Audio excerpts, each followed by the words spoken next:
Good afternoon, my dear students. I am myself Om Prakash Sah, and in our today video topic, I am going to tell you about the story of Adolf, and the chapter is taken from literature reader. In this story is written by D.H. Lawrence. The story is about a wild rabbit that was found alive in the forest when narrator's father was going for a long walk in the first day break after his night shift at the pit. All the children became uneasy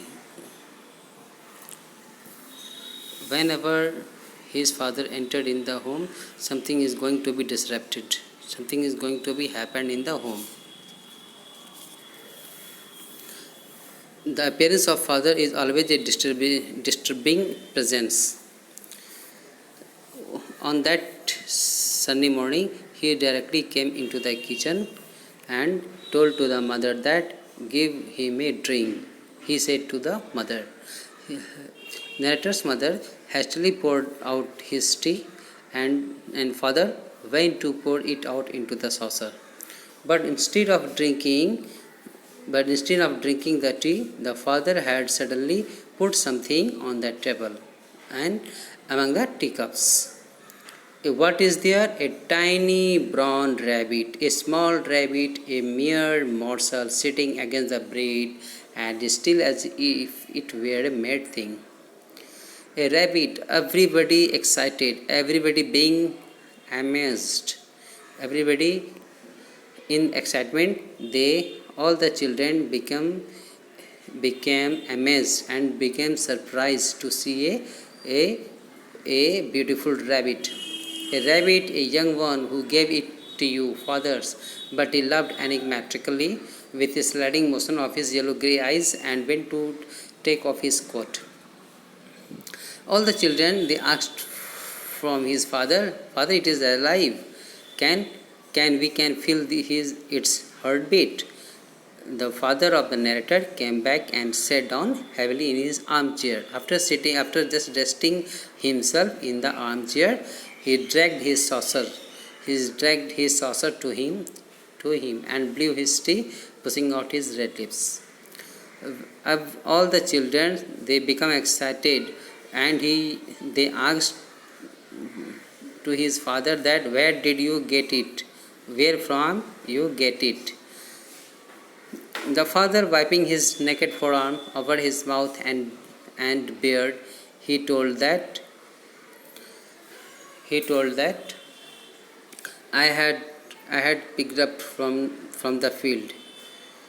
At that time, the appearance of mother, and she rebuked on father that it is a wild one. The mother rebuked to the father, and she said to the father that it is the wild one.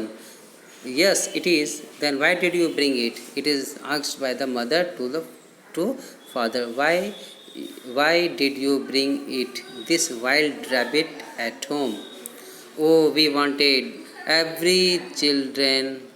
All the children, they shouted that, "Father, we wanted it because it is so wonderful. It is a little brown and looks very attractive and very beautiful. So every children wanted to keep it in home."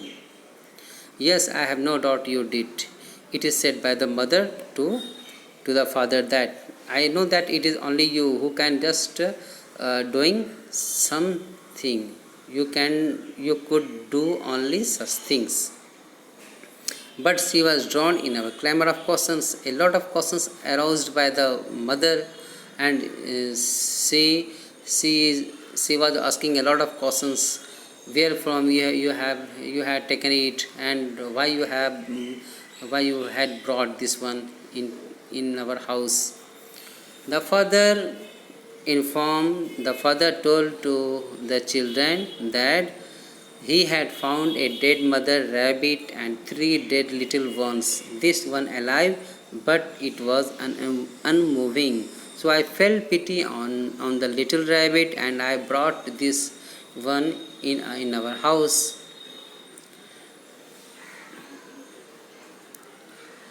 So she asked from him why he had brought this little rabbit in whom a lots of questions aroused by the mother about the little rabbit. Father told us that on the field he had found a dead mother rabbit along with her three dead little ones, but this one is only alive there. Her mother might be eaten. Her mother might be eaten something, and so she died. She found dead on the field. Then father expressed her pityness on it, and he felt pity on it and brought the little rabbit in the home. Narrator's mother did not like this activity. Narrator's mothers did not like this activity of father and rebuked on him. All the children liked the rabbit and agreed to keep it at home. They shown their affection for little rabbit. They asked to father that they do not keep off the little rabbit from them. They would give proper care. They would try to give the proper attention to the little rabbit, and they would give the proper care to the tiny little rabbit. Mother reminded father that you had already brought such thing at home. It is said by the mother, but the words of the mother goes in vain. After that is the little rabbit sat on the lap of the children, unmoving its eye wide and dark. They brought some milk, and they brought some warm milk for the little rabbit and held it to its just near the nose. It sat as still as it was far away.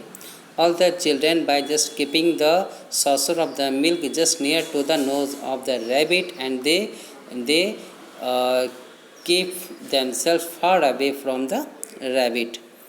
Retreated down. The rabbit retreated down some deep burrow, hidden oblivious. They wetted. The children wetted their mouth and whiskers with drops of some milk. It gave no sign, but there is not any movement in the rabbit. Did not even shake off the wet white drops. Somebody began to shed a few second tears. Somebody, it means that mothers felt their mother felt her kindness towards the rabbit. Once again, mother cried. Once again, mother cried, "What did I say? What did I say?" Once again, the mother reminded all the children that take it and put it down in the field. Take this rabbit and put it down in the field. But her command goes in vain. All the children were driving to get dressed for the school because it was the school time. There sat the rabbit, and the rabbit was at home. It was like it a tiny obscure, and how it looks like the tiny rabbit, little brown, wonderful, beautiful rabbit looks like the whitest cloud. Watching it, emotions died out of our breast. Useless to love it, to yearn over it, its little feelings were all abused.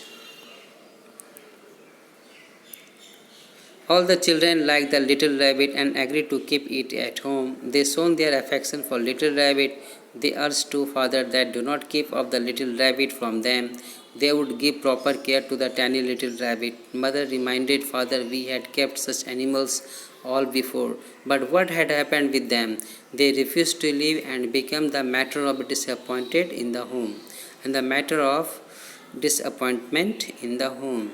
The little rabbit sat on the lap, unmoving his eyes, and his eyes was dark. Children brought a milk saucer and placed the saucer before its mouth, but the little rabbit retreated down some deep burrows. It seemed that the little rabbit became frightened and retreated herself in the burrow.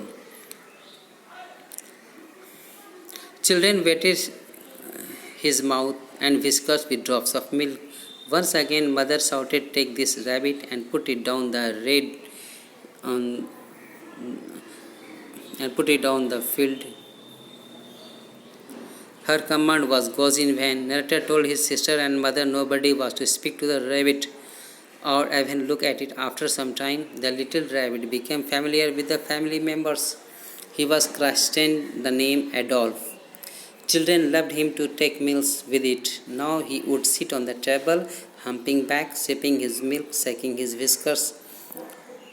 He now was enough young to tease us. Adolf continued to take tea with them, and he liked warm tea. So day by days, and gradually, all his the naughtiness of Adolf is terrified. Is terrified.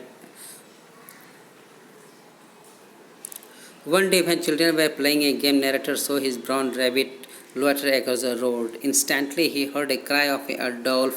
He saw a tail twinkling and zigzagging through the grass. His wandering cost him a shock. One day morning, what happened? They heard a sudden scream from the wood. They flew out towards the scream. Where from it came, they saw that Adolf frightened. Adolf's naughtiness became menace for the family, and all the things either they were clothes. Mother hated Adolf. He dropped many pills and clumping downstairs. Adolf's joy was to scuffle wildly through the lace curtains. He became younger enough to resist at home, so they decided to keep it from the house, and father should carry him to the wild woods. And at last, what happened? Her father said that Adolf sat down on the edge of the coppice, had hopped away with the utmost indifference, neither elated nor moved. And they heard it and believed, but many were there the heart searching. How would the other rabbits receive him?